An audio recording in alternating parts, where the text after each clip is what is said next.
കേരള രാഷ്ട്രീയത്തിൽ ഇപ്പോൾ നടക്കുന്നത് ഒരു ഒന്നൊന്നര പോരാട്ടമാണ്. ഒരു വശത്ത് താൻ പറഞ്ഞാൽ ബാക്കിയുള്ളവർ കേട്ടാൽ മതിയെന്ന് വിശ്വസിക്കുന്ന മുഖ്യമന്ത്രി പിണറായി വിജയൻ, മറുവശത്ത് സെൽഫി എടുക്കുന്ന ഗ്യാപ്പിൽ പോലും മുഖ്യമന്ത്രിയെ വിമർശിക്കുന്ന വി.ഡി. സതീശൻ. ആരെയും പുകഴ്ത്താനാകില്ല, കാരണം ഇവർ രണ്ടാളും കൂടി ജനങ്ങളെ വട്ടം കറക്കുകയാണ്. മുഖ്യമന്ത്രിക്ക് തന്റെ ഭരണം ആരും ചോദ്യം ചെയ്യുന്നത് ഇഷ്ടമല്ല. സതീശനാണെങ്കിൽ ചോദ്യങ്ങൾ ചോദിക്കാൻ വേണ്ടി മാത്രം ജീവിക്കുന്ന ഒരാളും. ഒരാൾക്ക് അധികാരം വിട്ടുകൊടുക്കാൻ വയ്യ, മറ്റൊരാൾക്ക് അധികാരം കിട്ടാൻ വേണ്ടി എന്തും ചെയ്യാമെന്ന വാശി. ഇതിനിടയിൽ കിടന്നു കറങ്ങുന്ന മലയാളികളും. സംഭവം എന്താണെന്ന് നമുക്ക് വിശദമായി പരിശോധിക്കാം. ആദ്യം നമുക്ക് മുഖ്യമന്ത്രിയുടെ ശൈലി നോക്കാം. പിണറായി വിജയനെ ആരെങ്കിലും വ്യക്തിപരമായി ഒന്ന് ചൊറിഞ്ഞാൽ അവർക്ക് പിന്നെ സമാധാനം കൊടുക്കില്ല എന്നത് പഴയ ചരിത്രമാണ്. പണ്ട് വി.എസ്. അച്യുതാനന്ദനോട് കാണിച്ച അതേ കളി ഇപ്പോൾ സതീശനോട് കളിക്കുകയാണ്. സതീശനെ വെറുതെ രാഷ്ട്രീയമായി നേരിടുകയല്ല, മറിച്ച് അയാളെ വ്യക്തിപരമായി ഇല്ലാതാക്കാനാണ് CPM പ്ലാൻ. ഇതിനായി സൈബർ പോരാളികളെ വിടുക, പഴയ കേസുകൾ കുത്തിപ്പൊക്കുക, ഇതൊക്കെയാണ് ശൈലി. രാഹുൽ മാങ്കൂട്ടത്തിലിനെ പൂട്ടിയതുപോലെ സതീശനെയും പൂട്ടാമെന്നാണ് വീരവാദം. ജനങ്ങളുടെ പ്രശ്നം പരിഹരിക്കാൻ ഈ ആവേശം മുഖ്യമന്ത്രി കാണിച്ചിരുന്നെങ്കിൽ എത്ര നന്നായേനെ. ഇനി നമ്മുടെ പ്രതിപക്ഷ നേതാവിലേക്ക് വരാം. സതീശൻ വിചാരിക്കുന്നത് താൻ വലിയ വിപ്ലവകാരിയാണെന്നാണ്. രാവിലെ ഒരു സ്റ്റേറ്റ്മെന്റ്, ഉച്ചയ്ക്ക് ഒരു പ്രസ് മീറ്റ്, രാത്രി ഒരു ഫേസ്ബുക്ക് പോസ്റ്റ്, ഇതാണ് സതീശൻ മോഡൽ. പക്ഷെ ഈ ബഹളത്തിനപ്പുറം താഴെത്തട്ടിൽ കോൺഗ്രസിന് വല്ല ഗുണവുമുണ്ടോ?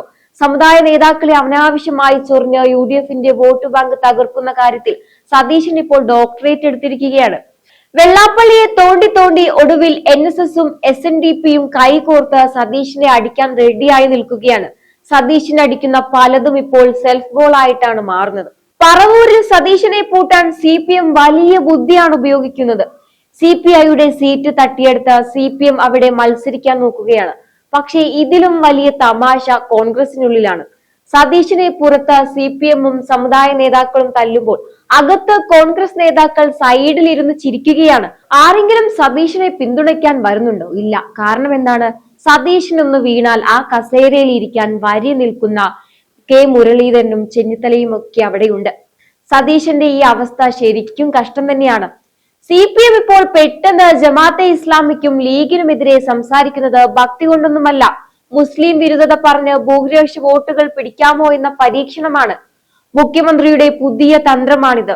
മറുവശത്ത് സതീശൻ കാന്തപുരത്തിന്റെ അടുത്ത് പോയി വെള്ളാപ്പള്ളിയെ തേറി പറയുന്നു. ഇവർ രണ്ടുപേരും ഒരേപോലെ മതപ്രീണനം നടത്താൻ നോക്കുകയാണ്.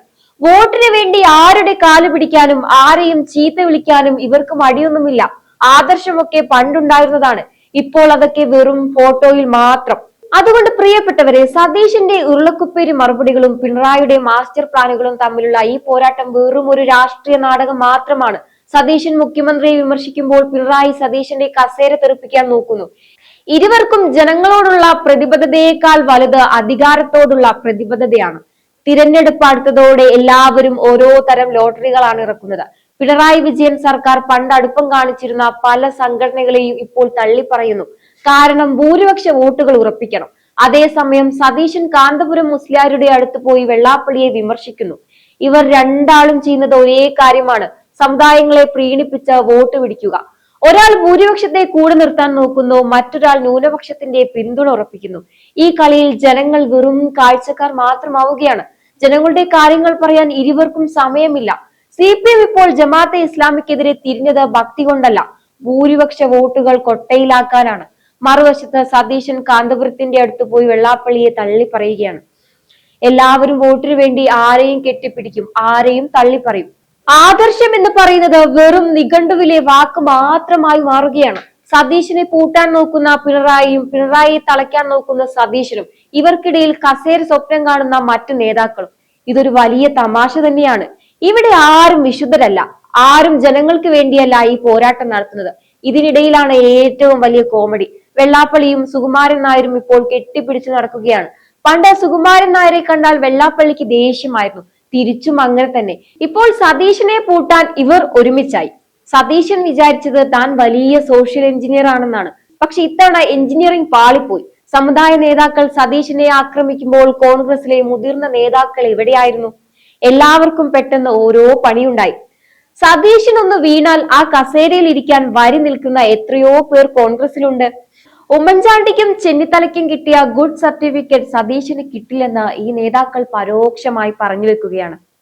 ഒരു വശത്ത് മുഖ്യമന്ത്രി പിണറായി വിജയൻ തന്നെ വിമർശിക്കുന്നവനെ രാഷ്ട്രീയമായി ഇല്ലാതാക്കാൻ ഏതറ്റം വരെയും പോകുന്ന ശൈലി. അതുകൊണ്ട് തന്നെയാണ് സതീശൻ പറവൂരിൽ വിളിച്ച് തന്നെ കുഴിച്ചു മൂടാൻ CPM പ്ലാൻ ഇടുന്നത്. സഭയിൽ ഉരുളക്കുപ്പേരി മറുപടി നൽകി മുഖ്യമന്ത്രിയുടെ വായടുപ്പിക്കുന്ന സതീശനെ മണ്ഡലത്തിൽ തോൽപ്പിച്ച് വീട്ടിലിരുത്തിയാൽ പിന്നെ പിണറായിക്ക് പേടിക്കാനില്ലല്ലോ. പക്ഷെ ഇതിലും വലിയ പാര നടക്കുന്നത് സതീശന്റെ സ്വന്തം പാളയത്തിലാണ്. മുഖ്യമന്ത്രിയെ അടിക്കാൻ വടിയെടുക്കുന്ന സതീശന്റെ പിന്നിൽ നിന്ന് കസേര വലിക്കുന്ന സ്വന്തം പാർട്ടിക്കാരും സതീശനെ നോക്കി പല്ലിളിക്കുന്ന സമുദായ നേതാക്കളും. ഇതൊരു ഒന്നൊന്നര രാഷ്ട്രീയ കളിയാണ്. സതീശൻ വിചാരിച്ചത് താൻ വലിയ സോഷ്യൽ എഞ്ചിനീയർ ആണെന്നാണ്. പക്ഷേ പണി പാളിപ്പോയോ എന്ന് സ്വന്തം പാർട്ടിക്കാർ തന്നെ ചോദിച്ചു തുടങ്ങി. അപ്പോൾ പറഞ്ഞു വന്നത് ഇത്രയുമാണ്: ഈ പോരിനെ നമ്മൾ വെറും ഒരു പിണറായി സതീശൻ തല്ലായി മാത്രം കാണരുത്. ഇതിന്റെ ഉള്ളിൽ ഒളിഞ്ഞിരിക്കുന്ന ചില അപകടകരമായ രാഷ്ട്രീയമുണ്ട്. ഒരു വശത്ത് വിമർശിക്കുന്നവന്റെ നട്ടെല്ലൊടിക്കുമെന്ന വാശിയുമായി നിൽക്കുന്ന ഒരു ഭരണകൂടം.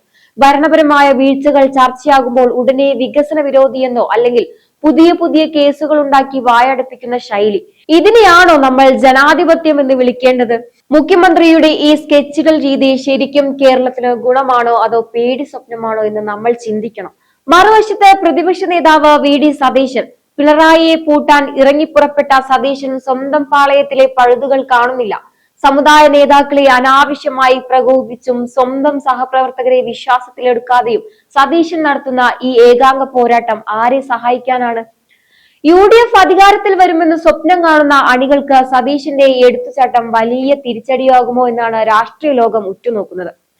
സതീശൻ പുകഴ്ത്തുന്നത് സ്വന്തം ബുദ്ധിയെയാണോ അതോ വരാനിരിക്കുന്ന മുഖ്യമന്ത്രി കസേരയാണോ? ഇവിടെ സമുദായ നേതാക്കളുടെ പങ്കും നമ്മൾ കാണാതിരിക്കരുത്.